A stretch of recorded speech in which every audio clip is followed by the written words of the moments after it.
السلام علیکم۔ آج کی میری یہ ویڈیو پیرنٹس اور اسٹوڈنٹس کے لیے ہے۔ اسٹوڈنٹس کے لیے یہ خبر ہے کہ شفقت محمود صاحب نے یہ اناؤنس کر دیا ہے کہ 15 جون کے بعد سے وہ پیپر لیں گے۔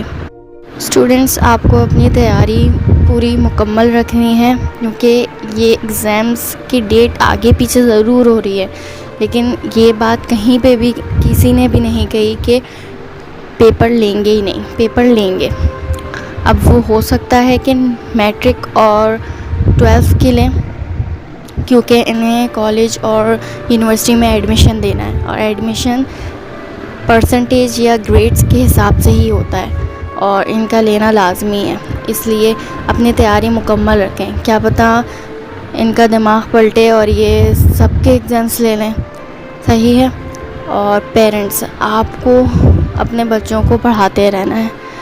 آن لائن کلاسز چل رہی ہیں، 60 to 70% اسٹوڈنٹس جو ہیں وہ آن لائن کلاسز نہیں لے رہے ہیں۔ اسٹوڈنٹس کا جو ہے دل نہیں لگ رہا آن لائن کلاسز میں، اور مسئلے یہ بھی آ رہے ہیں کہ صحیح طریقے سے چیزوں کو سمجھ بھی نہیں پا رہے ہیں وہ لوگ۔ اسکول اور گھر کے انوائرمنٹ میں بہت ڈفرینس ہے۔ خیر، پیرنٹس، آپ لوگوں کو اپنے بچوں کو آن لائن کلاسز دلانی ہیں۔ بھلے ہی ہمارا نظام تعلیم اتنا اچھا نہیں چل رہا، لیکن آپ کو پڑھانا ہے، کیونکہ آپ کو اپنے بچوں کا مستقبل بنانا ہے۔ آج کل آپ لوگ خود دیکھ رہے ہوں گے کہ سوشل میڈیا پر بچوں کی ویڈیوز آ رہی ہیں۔ بچے زیادہ موبائل کا استعمال کر رہے ہیں، یا تو وہ ویڈیوز بنا رہے ہیں یا تو وہ گیم کھیل رہے ہیں۔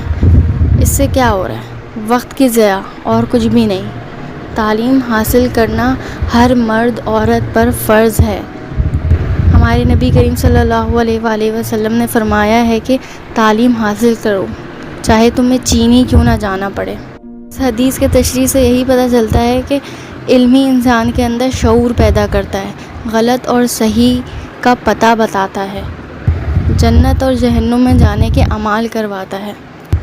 آپ لوگوں سے گزارش ہے کہ تعلیم کو نہ چھوڑیں، یہ سوچ کر کہ اسکول تو کھلے گا ہی نہیں اور ہم فیس پے کرے جا رہے ہیں، نہیں۔ اور اسٹوڈنٹس، یہ سوچ کر آپ تعلیم حاصل کرنا نہ بند کریں کہ لاک ڈاؤن لگا ہوا ہے تو ہمیں اسکول ہی نہیں جانا، ہمیں کام ہی نہیں کرنا، ہمیں پڑھائی نہیں کرنا۔ ہمارے ملک کو آپ لوگوں کو ہی بنانا ہے، اس لیے محنت کر کے تعلیم حاصل کریں۔